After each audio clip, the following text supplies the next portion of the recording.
Shalom, selamat pagi Bapak Ibu, selamat pagi Bu Legima, selamat pagi Pak Iwan, pagi Pak Denny, pagi Bu Asih.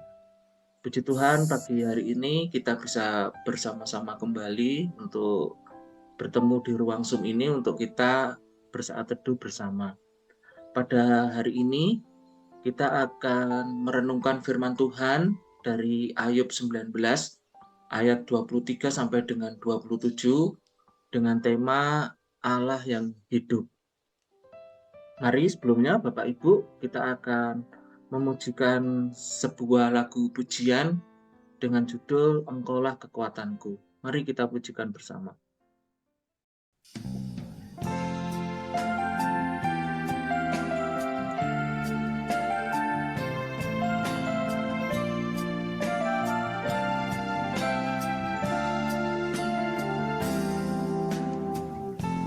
Engkaulah kekuatanku, Engkaulah kemuliaanku, Engkaulah segalanya.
Bapak Ibu, bahan saat teduh kita pada pagi hari ini diambil dari pedoman saat teduh 4B GKI Residen Sudirman dengan tema Allah yang hidup.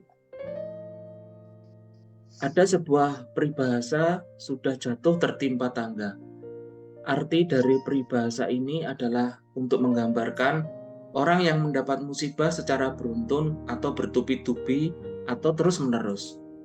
Dalam bacaan Ayub 19 ayat 23 sampai 27 yang akan dibacakan oleh Bu Legima nanti, di situ akan menggambarkan bagaimana perasaan Ayub yang telah mengalami musibah beruntun.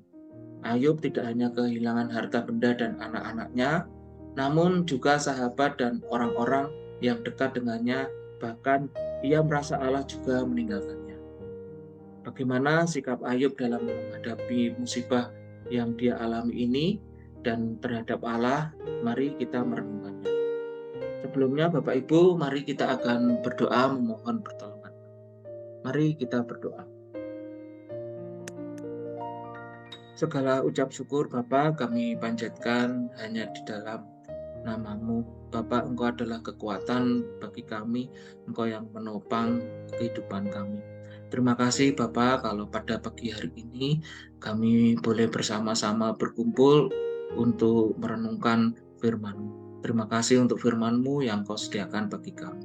Tuntunlah kami Bapa sehingga kami mampu mengerti apa yang Kau firmankan dan kami mampu untuk melakukannya.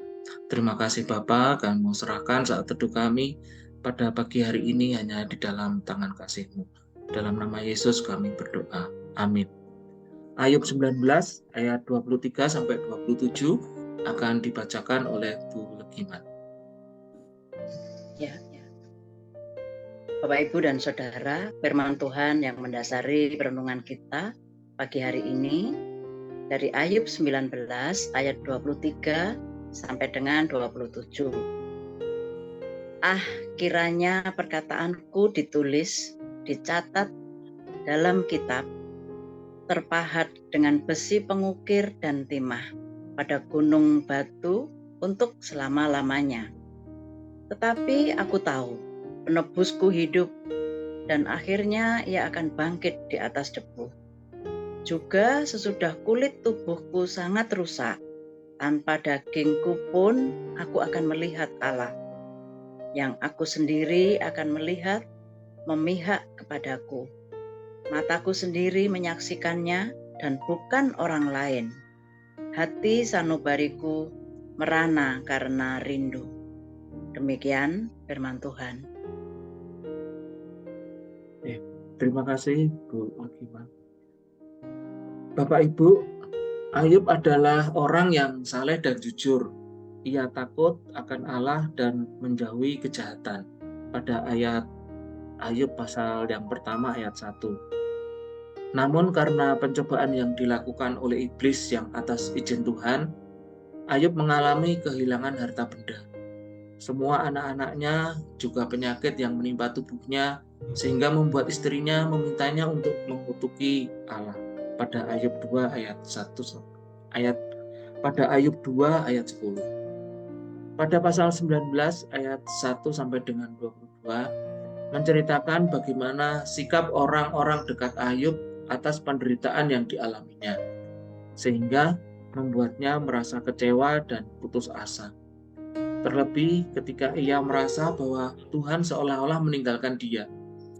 Atas penderitaan yang bertubi-tubi ini, membuat Ayub berharap penderitaannya ini ditulis dan dicatat dalam kitab, serta terpahat dengan besi pengukir dan timah pada gunung batu.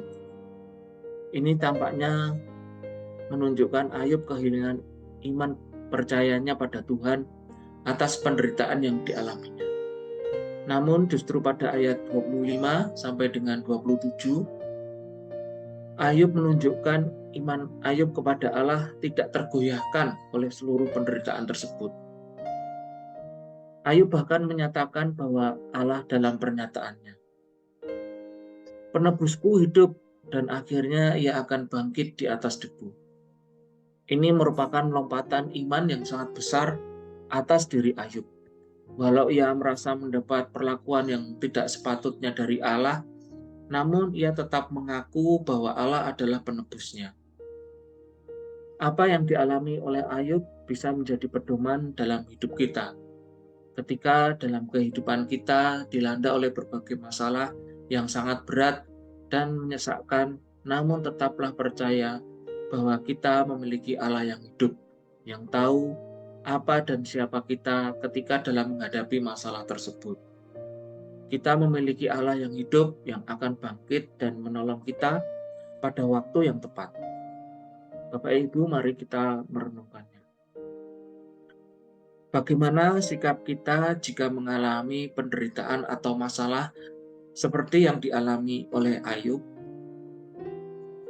Apa kesaksian kita tentang Allah jika kita mengalami penderitaan seperti yang dialami oleh Ayub?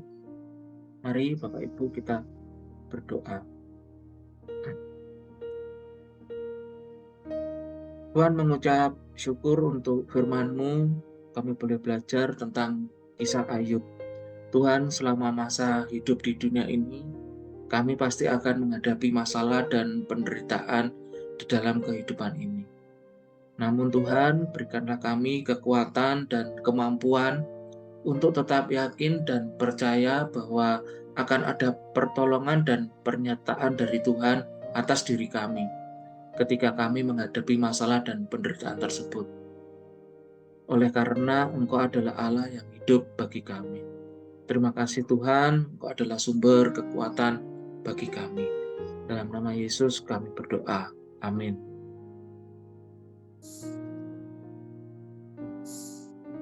Bapak Ibu, mari kita berkomitmen bahwa setiap kali ketika kita menghadapi masalah dan penderitaan dalam hidup ini, kita akan selalu ingat bahwa ada Allah yang hidup yang akan menguatkan, menyertai, dan menolong kita. Terima kasih untuk saat teduh kita pada pagi hari ini. Tuhan Yesus menyertai kita semua. Amin.